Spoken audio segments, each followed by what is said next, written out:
Ganyan guys, dahil sa busog na kami at ready na kami para mag-grocery ng konti-konti lang naman. Ayan, nandito kami sa bus at nandun si baby. Sweet! at si Ate Esmin. Solo flight ako dito. At tignan nyo guys ito. Ayan, at nandito na kami sa loob ng Asda Supermarket. Yes, guys. Kuha muna tayo ng ating basket. Yes. At, so, guys, alam nyo ba, napakalaki ng groceryhan na to. What's that, Esmin? Para alam mo na kung magkano yung ating bibilin mo. Automatic siya sa wow. Ay, social day. Iba din. may pangalan ako dyan. Charan! Tapos iilaw siya. Okay. Ay, ganun? Welcome. Hello, Jessie. Kala ko mauuwi natin yan. Ay. So, akit muna tayo sa taas, guys. Kasi, titingin lang tayo ng mabibili natin for just parang mga dress. Nandun kasi sa taas yun eh. Ayan guys, so tignan nyo maigi. Ang dami-daming options, 'di ba? Meron pang matanda, pang bata. Ayan, pero syempre guys, palaging malamig dito. So syempre, ano bibilin mo? O 'di ba mga coat, ganyan, at etong sa side na 'to, kita nyo naman, 1/2 price sale, buy.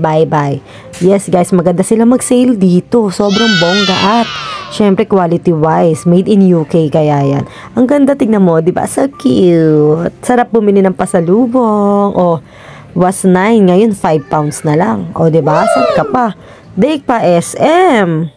Then, ayan na nga, ang pakay ko talaga dito ay, ayan ang mga onesie at pajamas.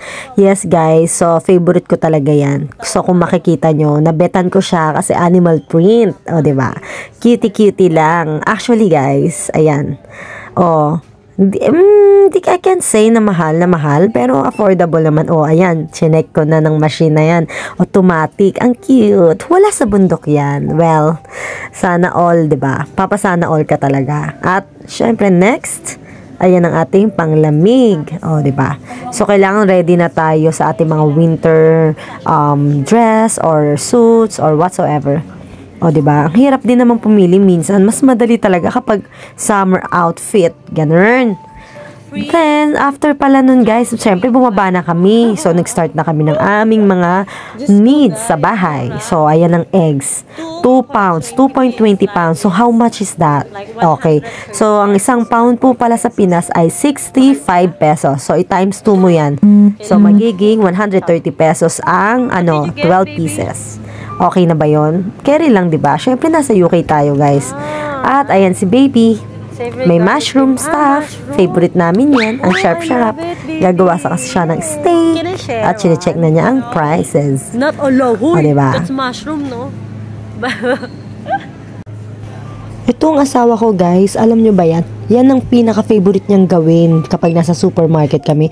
Kuha lang siya ng kuha guys, hindi niya tinitignan yung presyo. Kaya nagkakataon sobrang, nawawala na talaga sa budget. Actually, ako ang nagbabudget, siya wala siyang pakialam. Diba? Ang talino eh. Ay, sige na lang, basta happy siya. Anyways, lahat naman yan makakain namin at enjoy lang, 'di ba? Enjoy lang lalo na sa pagkain, hindi ka talaga magtitipid kung carry naman ng bulsa. Pero syempre sa ibang bagay kailangan maging practical ka din. 'Di ba? Tsaka laman tiyan yan, alam niyo naman food is life. 'Di ba? Ganun talaga ang buhay. Sa Pinas ngang mahal-mahal, pero kailangan mong bumili kasi kailangan mong magluto ng masarap, 'di ba? Kaya, yun guys, kailangan magsikap tayong lahat para, 'di ba, in the future, yung mga gusto mong bagay is makakain mo, mabibili mo. Kaya guys, wag mawalan ng pag-asa yung mga tao, ha? Kaya enjoy nyo lang yung life at laging magsipag sa trabaho at pag-aaral. Ganun. Advice si Dora yan guys, ha? My favorite, garlic and coriander. So, ito yung parang for me, parang chichirya. Tapos may dip. Yan. Yes.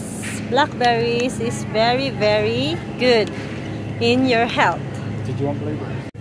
So, ayan guys. Syempre, sinorkat ko na rin naman tong video ko dito sa pamimili namin. Tingnan yung mushroom Ayan, hindi ko dito. alam kung hanggang Lalaki, guys. gaano katagal pa to, guys. Sorry I love naman. mushroom. Pero guys, ayan, pineflex ko lang talaga sa inyo yung aming mga pinagbibili. Syempre, yan lahat yan ay kakainin namin. Walang maitatapon. O, diba? Lahat ng ibang mga cravings, panahog, pang ingredients, kailangan yan kunin kasi natin. Katulad yan, o, ayan yung mga pwede nating maging snacks kapag merienda or minsan agahan, pastries, ganun.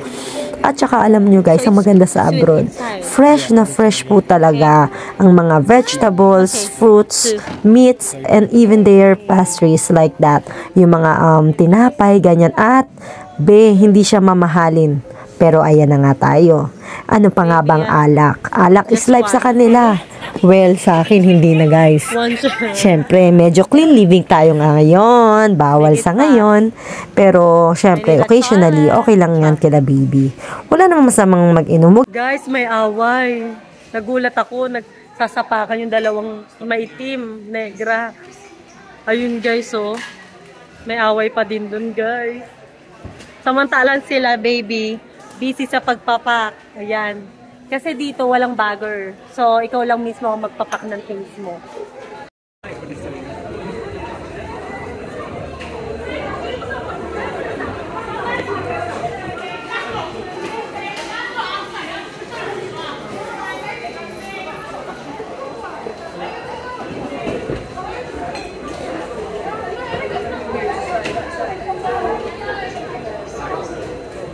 Ayan, at nabayaran na namin ang aming pinamili.